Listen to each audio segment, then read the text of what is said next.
Après plus d'une année de suspension des activités aériennes en raison de l'insécurité persistante dans l'est de la République démocratique du Congo, RDC, une nouvelle porteuse d'espoir a marqué la ville de Goma ce jeudi matin. Le premier vol a officiellement atterri à l'aéroport international de Goma depuis janvier 2025. À son bord se trouvait Viviane Van de Peer, représentante spéciale adjointe par intérim du secrétaire général des Nations Unies en RDC et chef de la MONUSCO. Cet événement est perçu comme une étape significative vers le retour progressif à la normale dans une région longtemps affectée par les tensions sécuritaires. Depuis le début de l'année 2025, l'aéroport de Goma était resté fermé suite aux affrontements armés et à la détérioration de la situation sécuritaire dans la province du Nord Kivu. Cette suspension des vols avait eu des conséquences majeures sur l'économie locale, les activités commerciales et les opérations humanitaires destinées aux populations vulnérables. La reprise des vols constitue un signal fort de stabilisation progressive, même si les défis sécuritaires demeurent. Pour de nombreux observateurs, il s'agit d'un message de confiance adressé aux partenaires internationaux,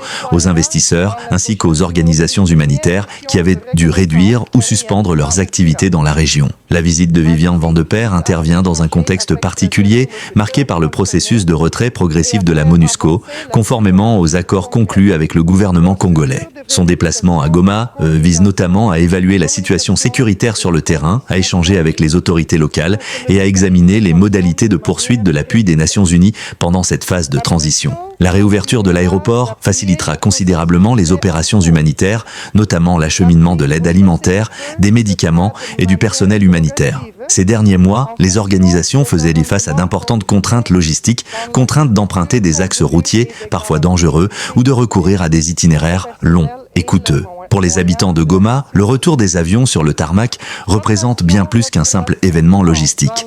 C'est un symbole d'espoir et de résilience.